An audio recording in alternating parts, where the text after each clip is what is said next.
Ici Satou. Dans les jeux de donjons auxquels je jouais, il fallait parfois survivre sans manger la viande des monstres. Je me souviens très bien d'avoir été tellement concentré sur la recherche de nourriture que j'en oubliais de terminer le jeu. Des patates sauteuses? Il y a des haricots ambulants par ici, monsieur.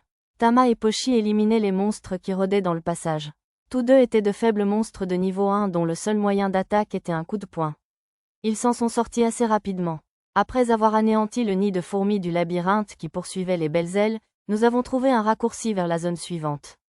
Nous avions initialement prévu de revenir le jour même, mais après cette découverte, les plans ont changé. La compétition pour les monstres était pénible, et se battre tout en essayant de dissimuler aux autres explorateurs notre équipement sophistiqué et mes capacités de soutien étaient stressants, alors nous avons décidé d'aller dans la zone la moins peuplée que nous avons trouvée.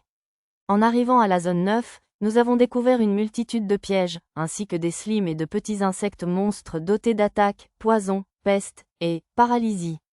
Nous avons utilisé le sort de magie quotidienne, éliminateur d'insectes, pour les contourner sans difficulté. Notre emplacement actuel, la zone 9-4-1, ce qui est un peu pénible à dire, restons-en à la 9-1 n'était accessible que par le dédale de connexion mentionné précédemment. Naturellement, nous étions les seuls explorateurs présents.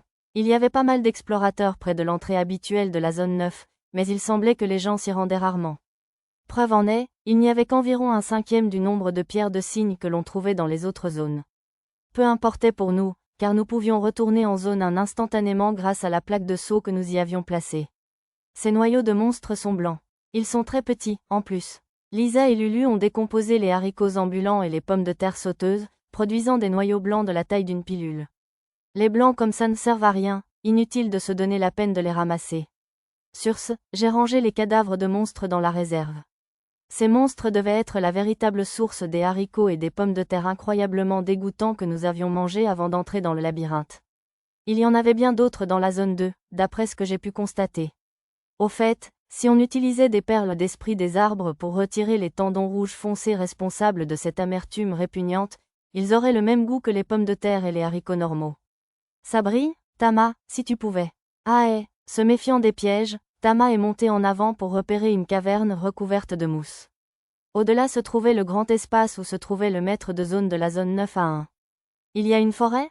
Une forêt? Curieux, j'ai suivi le signe de Tama. C'est bien une forêt. La caverne était assez grande pour accueillir 3 Tokyo-Dome et entièrement peuplée d'arbres et d'arbustes, la lumière tombant en cascade. La source de lumière provenait des plantes suspendues au plafond. Lorsque j'avais coupé une de ces racines dans la pièce précédente, elle ressemblait à une fibre optique. Sans doute les racines et les tiges absorbaient-elles la lumière naturelle et la restituaient-elles comme des fibres optiques. De l'herbe poussait aussi sous nos pieds, nous n'avions donc pas l'impression d'être sous terre. C'est tellement plus grand que la pièce que nous avons battue auparavant, murmura Arisa en regardant autour d'elle. Le chemin que nous avions emprunté menait au sommet de la grande pièce, d'où nous pouvions contempler la forêt. Il y a même une rivière. De l'eau ruisselait des murs dans l'une des pièces précédentes, mais celle-ci possédait une petite rivière et même un lac. Bizarre, grommela Mia, les sourcils froncés, contemplant la forêt. La zone était principalement peuplée de monstres végétaux. Pas étonnant qu'elle ne l'apprécie pas. Les fleurs au centre sont jolies, je vous assure. On dirait des orchidées. Les fleurs lumineuses bougent, par contre. C'est un monstre, aussi? Nana et Arisa contemplaient un énorme monstre végétal au centre de la pièce. C'est vrai, il porte même le titre de maître de zone. La créature était un dendrobium fou. Il était de niveau 53 et utilisait la magie de lumière. Sur la colline où il poussait, il y avait aussi une dizaine de monstres apparentés, appelés dendrobium du chaos, qui étaient d'environ niveau 40. Attirés par l'odeur des fleurs, des monstres insectes volaient autour des plantes, mais étaient parfois abattus par des éclairs de lumière. Une fois au sol, les monstres dendrobium les attrapaient avec des lianes et les tiraient jusqu'à leurs racines. Je devrais peut-être les éclaircir un peu. Ces monstres étaient trop puissants pour faire progresser le reste de mon groupe. Je reviens tout de suite. Ne vous blessez pas. J'ai fait un signe rassurant à mes camarades inquiets et j'ai décollé. En m'approchant, les fleurs du dendrobium fou brillèrent et chacune d'elles tira une balle lumineuse sur moi. Ces rejetons, les dendrobiums du chaos, firent un bruit agaçant en dispersant leurs balles lumineuses partout. Ah, c'est joli. Admirant le spectacle lumineux, je changeai de direction en plein vol juste à temps pour éviter d'être touché. Mais alors qu'ils me dépassaient, les balles lumineuses filèrent rapidement pour me suivre. Ah, elles sont à tête chercheuse, hein? Comme les balles lumineuses créaient un magnifique arc de lumière en changeant de trajectoire, je finis par jouer à chat perché avec elles. Lorsque le reste de mon groupe se mit à applaudir, je leur fis un signe de la main. C'est le visage? Près des racines de la créature arborescente se trouvait un nœud ressemblant à un visage. Cela me sembla être un point faible, alors je dispersai les balles lumineuses qui me poursuivaient avec le sort de magie pratique, dissipation de magie, et utilisai, course éclair, pour me rapprocher du nœud du visage. YWOWNLLEUAAMN. Sentant le danger, le dendrobium fou commença à s'illuminer dans ses fleurs, mais il était trop tard. J'ai créé l'âme magique au bout de mon épée de fée et j'ai tranché son tronc de 30 mètres de large. La santé du monstre a diminué à une vitesse remarquable. YWGOWNLLBUAMN. Dans son dernier combat, il a libéré un bouquet de vignes rouges de son nœud facial, mais elles ont été bloquées par les boucliers flexibles de magie pratique devant moi, elles n'ont donc eu aucun effet autre que de faire un peu de bruit. Finalement, la santé du dendrobium fou s'est épuisée et les vignes sont tombées sans vie au sol.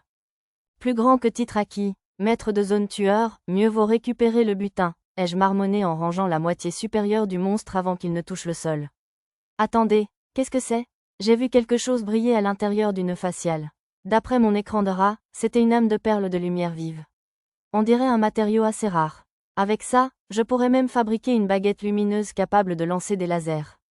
Avec un sourire suffisant, je récupérais l'objet, puis utilisais le sort de magie de la terre, piège, pour exposer les racines et récupérer également la moitié inférieure du monstre. Normalement, la magie de la terre ne fonctionnait pas dans le labyrinthe, mais heureusement, elle semblait fonctionner correctement lorsque le sol était en terre battue. C'est un coffre au trésor?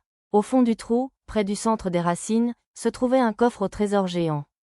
Je ne pensais pas que ce dendrobium fou se donnerait la peine d'en cacher un, alors soit il était toujours là, soit un maître du labyrinthe malicieux l'avait placé là. Lorsque mes sens des pièges réagirent brusquement, je le touchai avec main magique pour le ranger, puis en sortis le contenu sans le coffre. Il y avait un élixir mineur et 5 remèdes universels, ainsi que plusieurs potions intermédiaires, mais toutes ces dernières étaient détériorées et avaient perdu leurs effets. D'après les matériaux que j'avais rassemblés au village elfique, un remède universel était une sorte d'élixir de moindre qualité. Malgré son caractère inférieur, c'était un excellent objet capable de soigner les poisons, les maladies, la pétrification, la paralysie et autres effets de statue, et même de restaurer les membres perdus. L'élixir de moindre qualité pouvait soigner des choses que les remèdes universels ne pouvaient pas soigner, comme les malédictions et les altérations de statut sévères. Outre toutes les potions, il y avait aussi une grande épée magique dotée de l'attribut lumière, mais ses statistiques étaient inférieures à celles des épées magiques utilisées par Tama et Pochi, la rendant inutile au combat. L'épée magique de lumière avait l'air un peu démodée, mais c'était le genre de design élégant que les nobles apprécieraient, alors j'ai décidé de la garder pour un cadeau potentiel. Bien, inspection terminée. Les dendrobiums du chaos ne pouvaient plus bouger. Je les ai simplement détruits à mon rythme, j'ai récupéré les âmes de pierre de lumière dans leurs nœuds faciaux et je suis retourné auprès des autres. Malheureusement, il n'y avait pas de coffre à trésor sous les dendrobiums chaotiques.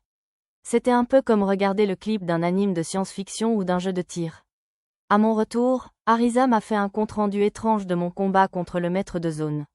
Les autres enfants m'ont tous félicité comme d'habitude, bien sûr. Bon, je vais récupérer les premiers ennemis et les amener ici.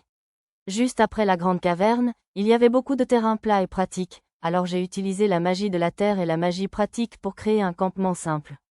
Il n'était pas aussi solide que les défenses intégrées du vaisseau volant avec lequel nous sillonnions les mers du Sud, mais il devrait suffire pour affronter des monstres normaux. De plus, même s'il se brisait, je pourrais le reconstruire avec de la magie. Allons-y. Des ennemis de même force pour l'instant, s'il vous plaît. Reconnaissant d'un geste de la main le jargon de jeu quelque peu désuet d'Arisa, j'ai agressé quelques monstres avec Magic Hand et les ai conduits là où mon groupe attendait. Commençons par ces trackers classiques. Leurs seules attaques sont morsure et accaparement de vigne, mais ils sont de niveau 23. Ne baissez pas la garde. Les premiers ennemis que j'ai dirigés étaient des créatures feuillues aux fleurs parfumées à la vanille et dotées de crocs. Certaines possédaient la capacité spéciale charme personne, même si elles ne semblaient pas différentes des autres, il fallait donc agir avec prudence. Paralysé Mitemaïmu. Vous êtes bien effrontés pour de simples arbustes, je vous le déclare. La magie de l'eau de Mia bloqua les mouvements des plantes, Nana attira leur attention avec provocation, et les filles bêtes se rapprochaient pour les tuer. Oh, ce ne fut qu'un instant, mais j'ai vu la lumière rouge de l'âme magique apparaître sur l'épée de Pochi. Tandis que je continuais à observer le combat des filles, j'ai vu la même chose se produire avec les épées magiques de Tama. À ce rythme, s'ils continuaient à progresser, il pourrait bien acquérir la compétence « Lame enchantée », comme Lisa très bientôt. Ce jour-là, nous avons continué à combattre des monstres jusqu'au soir, puis nous avons passé la nuit dans une cachette que j'avais construite à l'intérieur du labyrinthe. Après cela, nous avons passé des jours à nous battre et à dormir dans le labyrinthe, jusqu'à la veille de notre retour prévu. Puis, Tama s'approcha du reste du groupe campé sur la colline, à la tête d'un monstre. Fidèle à son nom, le maïs ambulant, le monstre ressemblait à une tige de maïs avec des pattes d'insecte. Il était étonnamment rapide. Et ce n'est pas tout. Tama, derrière vous, monsieur. Il transforma ses grains en cônes et commença à les tirer sur Tama comme des mitrailleuses. Wouch, wouch, Tama utilisa « clin d'œil » pour esquiver le déluge de maïs, mais le monstre resta immobile et continua de lui tirer dessus. Les plantes ne doivent pas bouger, je le déclare. Cria Nana par provocation, attirant l'attention du maïs ambulant. Le maïs s'est envolé vers le campement, mais Nana l'a bloqué avec son bouclier et ses boucliers flexibles. L'assaut a repoussé Nana, les pointes de ses chaussures s'enfonçant dans le sol. À côté d'elle, j'ai vu une pierre se faire toucher par le maïs et se briser en morceaux. Si quelqu'un était touché, cela pourrait causer de graves blessures. Pendant ce temps, j'utilisais ma magique pour attraper chaque grain de maïs qui passait près du campement et le ranger dans le stockage. Si la coque des grains de maïs ambulants était assez dure pour briser une pierre, l'intérieur était parfaitement comestible. L'heure du goûter approchait, alors je me suis dit que je pourrais préparer quelque chose avec le maïs. Utilisant ma compétence « pensée parallèle », j'ai surveillé le combat de mon groupe tout en préparant la cuisine. Ce maïs ambulant est de niveau 27. C'est juste un maïs normal, sans magie. On tiendra jusqu'à ce qu'il n'y ait plus de maïs, puis on contre-attaquera. Arisa a annoncé au reste de l'équipage les informations qu'elle avait trouvées grâce à vérification d'état. Même s'ils se ressemblaient, les monstres de niveau supérieur à 20 pouvaient avoir des variantes spéciales, comme des attaques magiques ou une barrière. J'aurais aimé qu'ils soient au moins d'une couleur différente, comme dans les jeux. Prends ça. Derrière Nana, Lulu tira avec son pistolet à incendie. Les balles de feu touchèrent le maïs et le firent exploser dans un bruit sec. Le pistolet à incendie était une nouvelle arme que j'avais créée, une sorte de bâton de feu utilisant une des perles de feu trouvées sur l'île cracheuse de feu où j'avais combattu le Seigneur des Flammes. Un pistolet à bâton de tonnerre ou un pistolet à bâton de feu normal ne serait pas assez puissant pour combattre un ennemi de ce niveau, c'est pourquoi j'avais préparé cette amélioration. Sa puissance était similaire à celle d'un canon magique de fort, donc impossible à utiliser devant les autres. On abat ce salaud. Mia, paralysez le fort d'eau, s'il vous plaît. Arisa surveillait la situation de près et donnait des ordres au groupe. Nana, je vais construire une barrière pour que tu puisses installer de nouveaux boucliers flexibles, d'accord? Compris, je te le rapporte.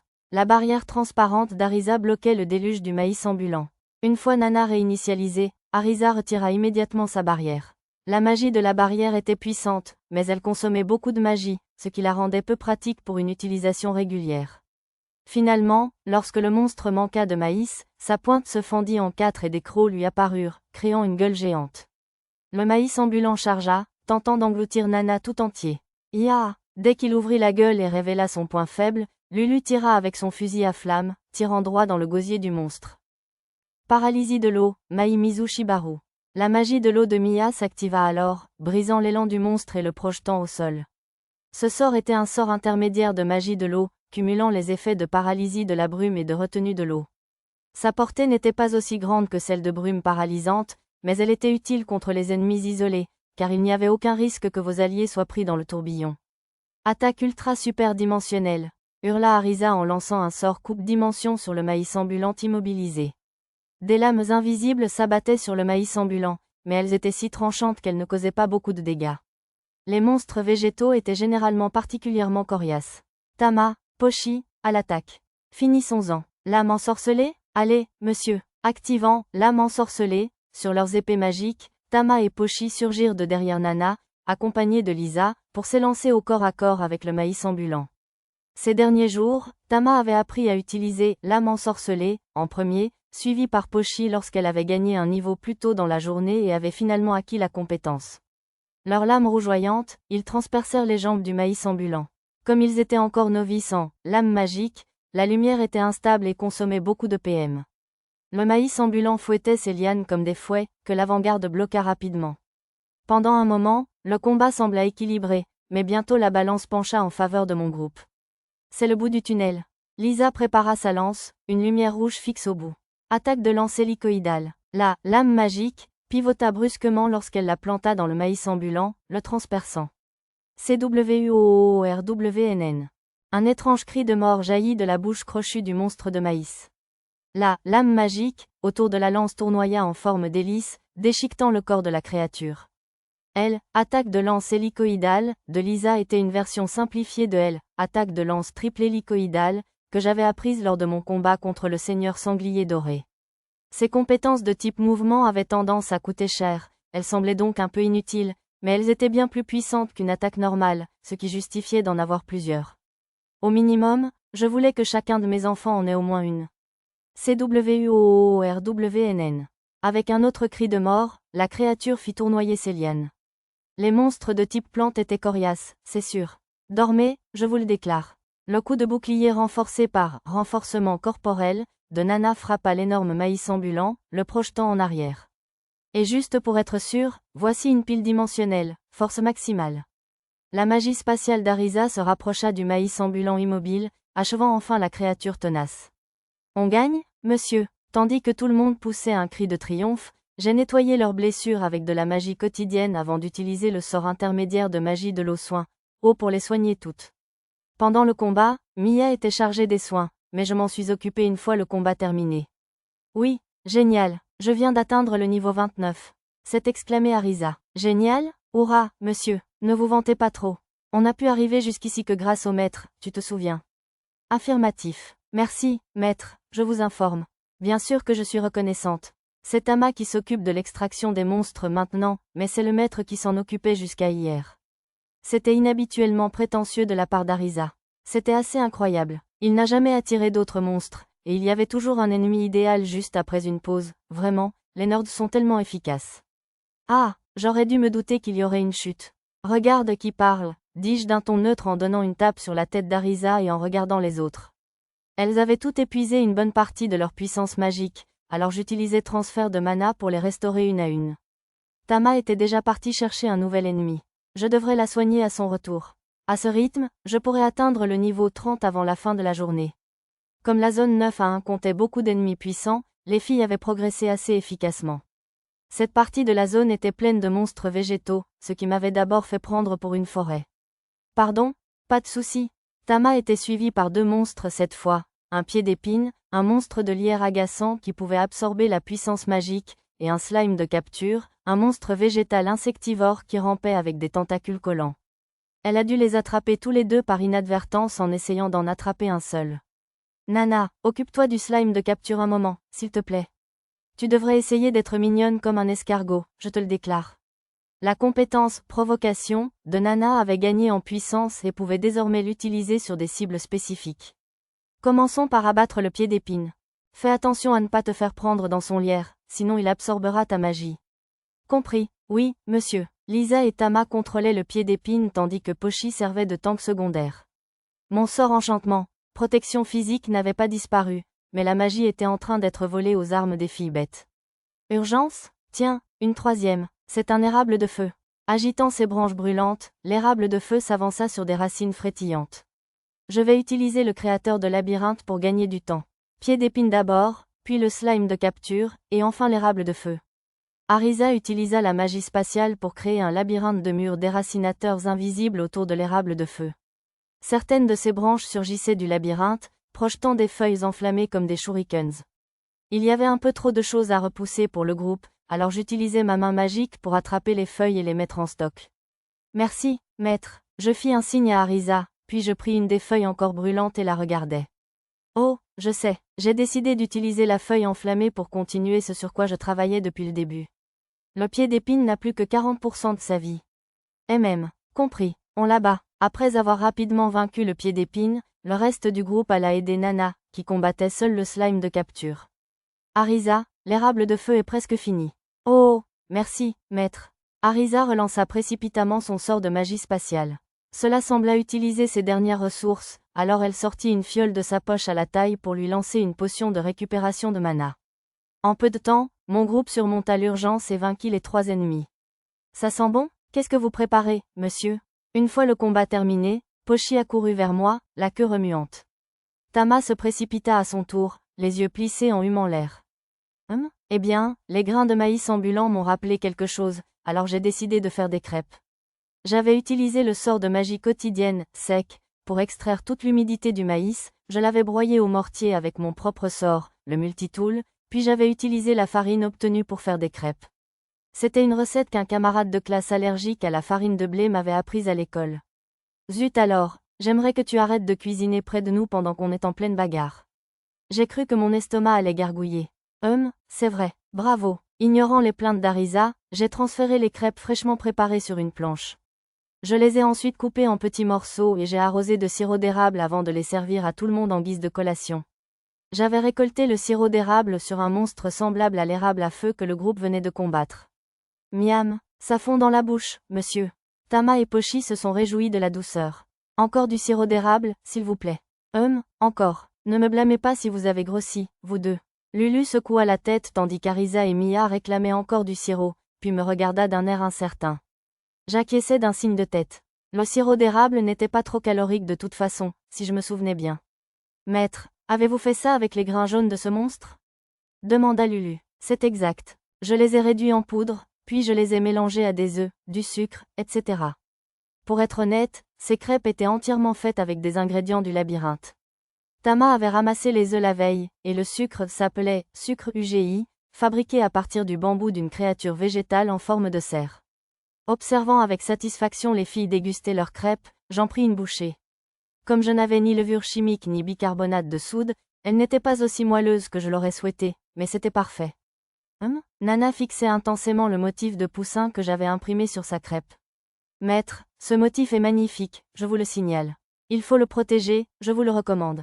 J'avais gravé le motif sur la crêpe par jeu, mais elle semblait apprécier, peut-être un peu trop.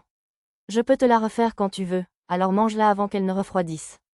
Oui, maître, j'avais fait la marque avec le sort multi-outils et une feuille d'érable à feu. Ce n'était pas vraiment un travail de fourmi. Pour les autres enfants, j'avais aussi fait des empreintes de pattes, des marques de lapin, etc. Tama et Pochi avaient encore l'air affamés, alors j'ai coupé le reste de la mienne en deux pour leur donner. Quand je leur ai fait signe, ils ont trotté et ont ouvert grand la bouche comme des oisillons. Je leur ai glissé les grosses tranches de crêpes dans la bouche. Délicieusement, délicieuse, monsieur. Mia et Arisa ont aussi ouvert la bouche, mais comme mon assiette était vide, je leur ai donné des bonbons. Si j'avais su qu'ils seraient si populaires, j'aurais ajouté un peu de farine de maïs. Au fait, ces bonbons étaient un sous-produit de la transformation du nectar des dendrobiums chaotiques en hydromel pour orchidées. J'avais aussi trouvé ces recettes grâce aux ressources de Trazayuya. Visiblement, c'était un elfe gourmand. Après une petite pause, on devrait passer à autre chose. Ouais, les seuls monstres qui restent ici sont des ordures, a acquiescé Arisa. Si nous pouvions cuisiner et manger si insouciants dans le labyrinthe, c'était parce qu'il n'y avait pas beaucoup d'ennemis. Nous les avions presque tous chassés ces derniers jours, et l'érable de feu de tout à l'heure était le dernier survivant dans la grande caverne susceptible de nous attaquer sans prévenir.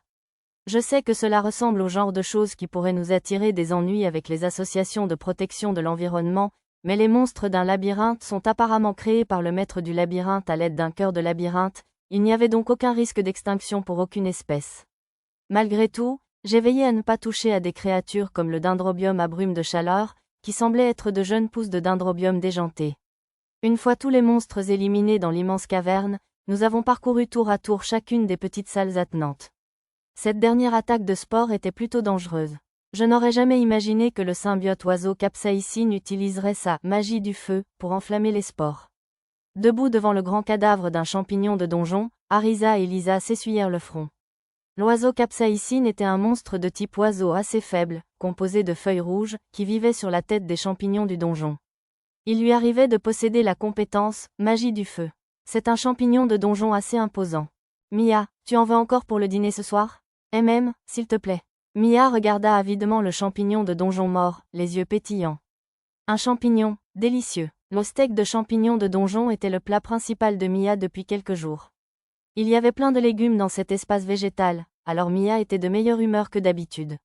Le coffre au trésor, là-bas. Tama désigna un creux dans un coin de la salle des champignons. Cette pièce était remplie de champignons géants qui poussaient comme des arbres. Quand j'ai essayé d'en couper un, j'ai constaté que l'intérieur, au-delà des premiers centimètres, était dur comme de la pierre. C'était une sorte de monstre, mais il ne montrait aucun signe de mouvement. Oh, enfin, ces derniers jours, nous n'avions trouvé que 3 coffres au trésor. Hormis celui du maître de zone le premier jour, les deux autres étaient tous deux des ratés, contenant 5 épées de bronze qui ressemblaient à des ornements anciens et un grand miroir en bronze. Tout le monde était plein d'espoir à l'approche de celle-ci, mais... Encore des épées de bronze? Et elles sont toutes du même genre. Elles sont bien équilibrées, donc elles pourraient être utiles aux explorateurs débutants pour s'entraîner. Tout en essayant de consoler Arisa, qui ronchonnait, je rangeais les 5 épées dans la réserve. Il commence à faire sombre. Ouais, on devrait peut-être retourner à la maison de vacances. Comme personne ne semblait se plaindre, nous quittâmes la zone dangereuse. Le groupe semblait vouloir se battre davantage, mais à part Mia, qui nécessitait beaucoup d'expérience, les autres avaient tous atteint le niveau 30 et acquis de nouvelles compétences.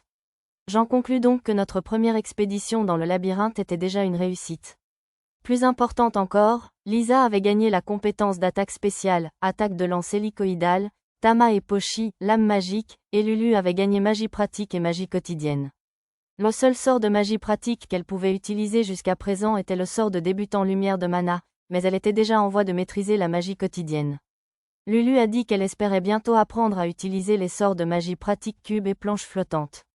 Elle voulait utiliser le premier comme planche à découper hygiénique et le second pour transporter les ingrédients. Comme c'était Lulu, Mia et Nana n'avaient pas acquis de compétences particulièrement remarquables, mais les capacités de magie spirituelle de Mia s'étaient améliorées. Elle pouvait désormais créer des esprits des 4 éléments majeurs. Quant à Arisa, je vais me mettre à la magie du feu, c'est sûr. Les elfes ont dit que la magie du feu, renforcement corporel brûle les graisses pour créer de l'énergie, donc ce serait parfait pour un régime. Elle avait récemment acquis la compétence « magie du feu ». La veille, elle s'était plainte d'avoir le cœur brisé car cela coûtait beaucoup trop de points de compétence pour faire passer le niveau de magie spatiale de 8 à 9. En ce moment, elle avait une petite liaison avec la magie du feu. Je préfère taire que ça ne m'ait coûté qu'un point pour monter mes niveaux de compétence. Pour l'instant, Arisa maîtrisait à peine la magie spatiale avancée, alors elle a décidé d'apprendre la magie du feu, efficace au combat et utilisable en toute sécurité devant des adversaires. D'ailleurs, d'après mon analyse, la magie du feu semblait utiliser la puissance magique normale comme carburant. L'histoire de la graisse corporelle était probablement une blague des elfes. Elle semblait si excitée que je n'ai pas eu le courage de le lui dire, mais je devrais probablement la prévenir avant qu'elle ne se lance dans une crise de boulimie. Quant à mes inquiétudes concernant sa faible endurance, elle a dit que c'était dû à ses stats magiques fortement limitées. Dans le cas d'Arisa, elle pouvait choisir quel point aller à quel stat en gagnant des niveaux, alors je lui ai demandé d'augmenter ses stats physiques comme la force et l'endurance jusqu'à ce que cela ne pose plus de problème. On est le accent aigu, accent aigu, accent aigu, accent aigu, accent aigu. Oui, une statue de pingouin est arrivée sur un piédestal pour nous accueillir. Nous sommes de retour, a salué Mia. Stylo, a répondu le pingouin. J'avais fabriqué cette statue de pingouin pendant notre séjour dans le donjon. Elle contenait les éléments essentiels du golem de proue qui contrôlait le vaisseau volant. Le golem pingouin était le portier et le gardien de ce petit espace. Il n'ouvrait le mur qu'à notre groupe, ce qui constituait une sécurité parfaite. Au cas où quelqu'un parviendrait à entrer, le golem m'alerterait grâce à un mécanisme similaire au sort de magie pratique, signal. Derrière le pingouin se trouvait une cabane en rondin qui nous servait de base. Construite à partir de morceaux de monstres arboricoles, elle ne comprenait initialement qu'un salon-chambre, mais je l'avais progressivement agrandie et améliorée ces derniers jours. Elle comprenait désormais un salon-salle à manger, une chambre, une cuisine, une salle de bain et un atelier, ce qui lui donnait davantage l'allure d'une maison de vacances que d'une base. On se lave et on rentre. Nous nous sommes arrêtés à la petite zone de lavage juste devant la cabane, nous nettoyant les mains et les pieds, puis nous avons troqué nos chaussures contre des pantoufles. Je n'ai pas utilisé beaucoup de magie, donc je n'ai probablement pas besoin de me réapprovisionner. Marmonnant pour moi-même, j'ai alimenté en magie l'outil de stockage de magie de secours sur le piédestal du pingouin. J'avais conçu le système pour qu'il s'auto-alimente en magie à partir de la source de mana du labyrinthe, mais je ne voulais pas risquer l'intervention du maître du labyrinthe, alors je le laissais généralement fonctionner seul. On pouvait aussi le remplacer par le golem de proue. Voilà, c'est fait. Sur ce, j'ai inspecté la caverne qui abritait la cabane. À côté se trouvait un champ cultivé par des poupées vivantes, où nous cultivions des tomates, des herbes, etc. Ces poupées vivantes étaient les mêmes que celles que nous avions utilisées comme équipage factice sur le vaisseau volant. J'ai choisi cette caverne pour notre base car elle disposait d'une source d'eau, de trous d'aération et d'aucun passage à monstre à proximité susceptible de créer un foyer d'apparition. 3 passages permettaient d'entrer et de sortir de la caverne, mais j'avais bloqué les 2 extrémités de chaque passage par une porte en terre, comme celle par laquelle nous venions d'entrer. J'avais également placé un grillage en alliage d'adamantite provenant d'un des navires coulés sur les bouches d'aération, et les murs, le plafond et le sol étaient protégés par des cercles magiques de purification semblables à ceux que j'avais installés autour de l'île cité rocheuse des îles du Dragon des mers. Cette barrière servait à repousser les monstres physiques et les petits insectes. C'était principalement parce que la première fois que nous avions dormi ici, de petits insectes appelés vermordeurs étaient sortis du sol pour nous attaquer, attirés par notre chaleur corporelle. Heureusement, j'ai pu les repousser facilement grâce au sort de magie quotidienne, éliminateur d'insectes, mais j'avais décidé de prendre certaines précautions pour éviter que cela ne se reproduise. C'était peut-être excessif, mais c'était pour la sécurité de mes amis et pour mon sommeil profond. J'ai donc décidé de tout donner. Maître, le bain est chaud. Bon, j'arrive. Arisa m'ayant appelé, j'ai fermé le couvercle du récipient magique et me suis dirigé vers le bain. Les enfants qui ne savaient pas cuisiner étaient chargés de chauffer l'eau. Pochi avait du mal à contrôler l'appareil magique au début, mais maintenant elle parvenait à maintenir un niveau constant. Dépêche-toi de te déshabiller, tout le monde attend. Dès mon entrée dans le vestiaire, Arisa a agité les doigts pour me presser. Si je tardais trop, elle essaierait de le faire elle-même, alors j'ai utilisé ma compétence « changement rapide » pour me contenter d'une serviette enroulée autour de la taille. On ne triche pas au bain. A grommelé Arisa de ne pas me voir me changer, mais je l'ai ignoré sans broncher. Tout le monde attendait devant le grand bain en bois, tous vêtus de peignoirs. J'avais fabriqué le bain en découpant le tronc d'un arbre gigantesque avec une épée sacrée, puis en le sculptant grâce à la magie spatiale d'Arisa. Elles auraient pu commencer sans moi, mais Lisa et Nana insistaient. Le maître doit entrer le premier dans le bain, alors elles avaient pris l'habitude de m'attendre. Votre bain vous attend, maître. Je vais d'abord vous rincer, je vous informe. Lisa et Nana, qui avaient visiblement pris goût au rituel, m'ont versé de l'eau chaude de chaque côté avant que j'entre dans le bain brûlant. Puis je me suis lentement immergée dans l'eau, laissant la température idéale apaiser mon âme. Ah, les bains sont les meilleurs. Activant la vision spirituelle, j'ai partiellement sorti ma main de l'eau et examiné ma paume. Des esprits dansaient au rythme de l'eau qui coulait entre mes doigts, y entrant et en sortant. Apparemment, les esprits n'avaient ni personnalité ni sentiment, mais ceux de ce bain semblaient s'amuser. Plein d'esprits, commenta Mia. Vraiment ? Demanda Arisa en inclinant la tête. Il y avait effectivement beaucoup d'esprits dans le point d'eau de cette caverne. Je ne savais pas s'il était là pour nourrir les monstres ou s'il s'agissait simplement d'une ouverture naturelle dans la veine de mana souterraine. Quoi qu'il en soit, c'était peut-être grâce aux esprits que le simple fait de s'immerger dans cette eau donnait l'impression de recevoir un massage complet du corps. Bon, maintenant qu'on est bien réchauffé, il est temps de se laver les cheveux. Ah oui, monsieur. Tama, Pochi et Mia se levèrent joyeusement dans le bain. Au début, j'avais aussi lavé les cheveux des autres enfants, mais Lulu était devenue si rouge qu'elle semblait sur le point de s'évanouir, et Arisa était surexcitée et a failli saigner du nez. Je les ai fait faire elle-même. D'abord, parce que Mia avait gagné la partie de pierre-papier-ciseaux, elle mit un petit bandeau pour éviter que le shampoing ne lui tombe dans les yeux et s'assit sur la petite chaise dans la baignoire en bois. Je ne voulais pas qu'elle attrape un rhume, alors j'ai immédiatement commencé à lui faire mousser les cheveux avec le shampoing et l'eau chaude. C'était une recette que j'avais apprise de Tutoreya, une elfe alchimiste de la forêt de Bolénan. Ce n'était pas aussi efficace que le shampoing de mon ancien monde, mais il mousse mieux et est plus doux pour le cuir chevelu que la plupart des savons classiques. J'avais confectionné le bandeau pour Tama et Pochi, mais Mia et Nana l'avaient aussi apprécié. Après avoir lavé les cheveux des plus jeunes, je leur ai demandé de se réchauffer en comptant jusqu'à 100 avant de sortir du bain. Nous prenions nos bains ensemble tous les jours au village des elfes. À ce stade, la vue du peignoir de Nana, légèrement transparent sous l'eau, ne m'a même pas perturbée. Au contraire, cela m'a donné l'impression d'avoir un peu perdu mon enthousiasme, alors j'ai décidé d'aller faire un tour dans un quartier chaud un de ces jours pour retrouver un peu de mon énergie. Demain matin, je pense qu'on devrait remonter un peu à la surface. Quand j'ai dit ça après le bain, tout le monde s'est un peu décomposé. Oh, on reste jusqu'au niveau 50. J'aimerais bien, mais on est à la fin de la période d'exploration pour laquelle on s'est inscrit à l'entrée du labyrinthe, et notre paiement à l'auberge va bientôt expirer aussi. Je ne pensais pas qu'ils vendraient nos chevaux et nos calèches d'un coup, mais je voulais quand même être prudente. Et puis, les chevaux vont se sentir seuls si on ne va pas les voir de temps en temps, pas vrai ? Tama et Pochi échangèrent des regards inquiets. Ils avaient dû oublier leurs chevaux adorés pendant nos journées dans le labyrinthe. On y retourne ? Dépêche-toi, monsieur. Tama et Pochi se sont levés précipitamment, alors je leur ai caressé la tête et les ai doucement rassis. Oh, d'accord, c'est juste. Heureusement, tout le monde semblait accepter la décision. D'ailleurs, je vais poser une ardoise scellée ici pour qu'on puisse revenir quand on veut. Le groupe semblait vouloir continuer à se battre, mais cette déclaration suffisait à leur remonter le moral pour l'instant. Je suppose qu'ils avaient pris goût à la vie dans notre maison de vacances labyrinthique. Maître, je suis Lou. Attends, Mia? Arisa ouvrit la porte et entra précipitamment dans mon atelier, adjacent à la maison de vacances labyrinthique. Pour une raison inconnue, elle portait un déshabillé transparent.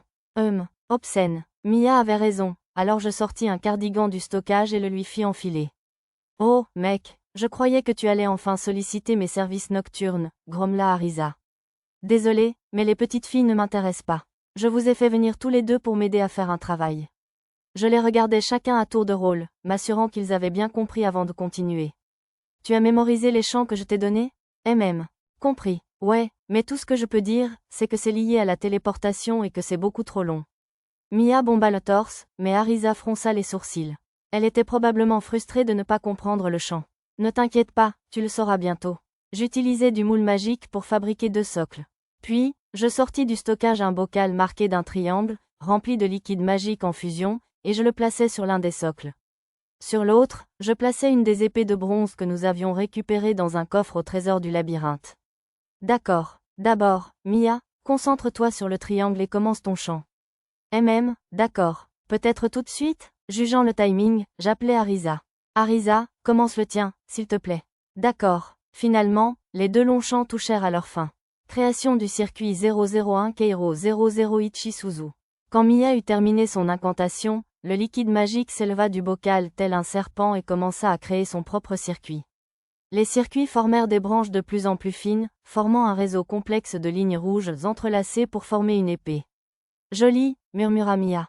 Circuit d'importation 001 Keiro 00 Ichitensu.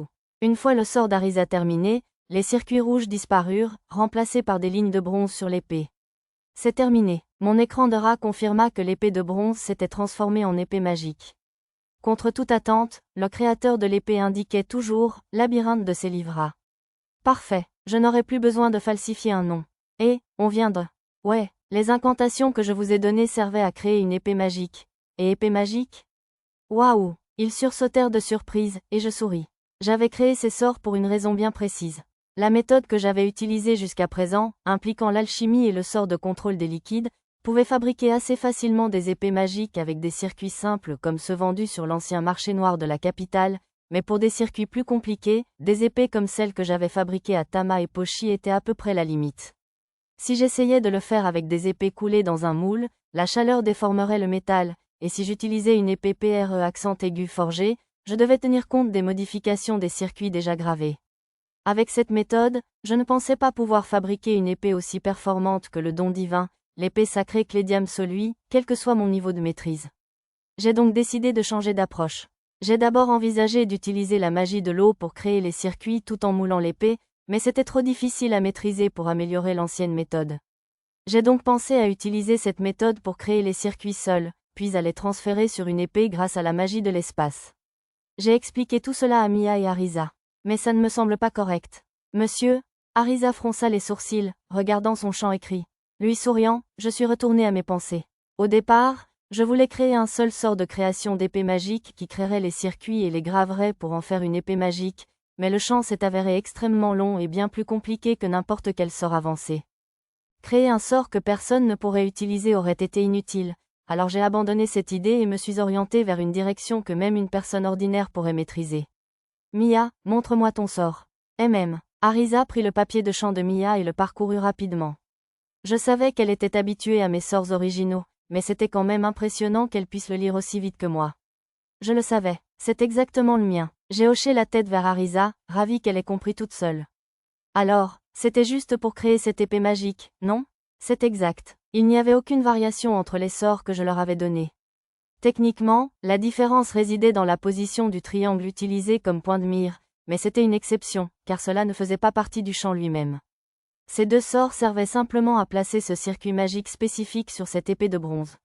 L'épée pouvait être différente tant qu'elle avait à peu près la même forme, mais le circuit magique était fixe. J'avais défini les coordonnées du sort de téléportation dans le champ, donc si le circuit magique changeait, la téléportation ne fonctionnerait pas non plus. C'est vraiment exagéré, je sais, mais sinon, il y aurait trop de réglages liés à la forme du circuit et au lieu de téléportation. Un ordinateur, c'était une chose, mais demander à quelqu'un de composer mentalement des milliers de chiffres avec précision était impossible. Je veux essayer. Vas-y, la lame fait du feu, cependant. Fais attention. Mia injecta de la magie dans l'épée magique nouvellement fabriquée et la souleva. Une barrière protectrice similaire au sort abri se forma autour de la lame, émettant du feu de l'extérieur. Mia fit tournoyer l'épée maintenant enflammée d'une main. Joli, je suppose que ce serait parfait pour une danse du feu, ou quelque chose comme ça. Mia parut joyeuse, tandis qu'Arisa fit une remarque plutôt grossière. Certes, elle ne servait généralement qu'à torche, sauf si l'on combattait des monstres faibles au feu ou insensibles aux attaques normales, mais je trouvais que c'était une épée magique digne d'un univers fantastique. On dirait que son utilisation magique est plutôt efficace. J'acceptais l'épée des mains de Mia et l'examinais. Ah oui, si tu maîtrises bien ta magie, tu peux même faire ce genre de choses. Je manipulais ma magie en brandissant l'épée, et une boule de feu jaillit de sa pointe, telle une baguette de feu. Waouh, voilà le genre d'épée qu'on voit dans un manga. Arisa applaudit joyeusement pendant une seconde, puis reprit son sérieux. Mais est-ce vraiment si différent des épées que tu as fabriquées pour Pochi et les autres? En apparence, non, mais elle a d'autres caractéristiques, comme renforcement corporel, lame tranchante, et même la capacité de restaurer l'endurance de l'utilisateur. Sinon, Mia ne pourrait pas manier une épée aussi lourde d'une seule main. Elle permettait même de faire circuler la magie entre elle et son porteur, ce qui signifiait qu'elle ne consommait pas trop d'énergie. Merci à vous deux, je peux passer à l'étape suivante. Quelle est la prochaine étape? Mia et Arisa penchèrent la tête. Fabriquer une épée sacrée avec une épée en métal légendaire comme base, comme de l'oricalque ou du minerai cramoisi. Un liquide bleu permettait de créer des circuits bien plus fins et détaillés qu'un liquide magique ordinaire, et il créerait une épée plus économe en énergie. Pourriez-vous apprendre ceci ensuite? Pas besoin de se presser. Jetant un coup d'œil à l'énorme liasse de papier dans mes mains, Arisa et Mia s'enfuirent comme si elles avaient été prévenues. J'imagine que sans sorte, c'était trop? Marmonnant pour moi-même, je les poursuivis et finis par les convaincre de m'aider à nouveau, à condition que je leur fabrique en priorité des armes personnelles. À terme, j'aimerais aussi fabriquer des choses comme des boucliers autonomes et des canons flottants. Ouais, fabriquer dans un monde parallèle m'a vraiment fait vibrer.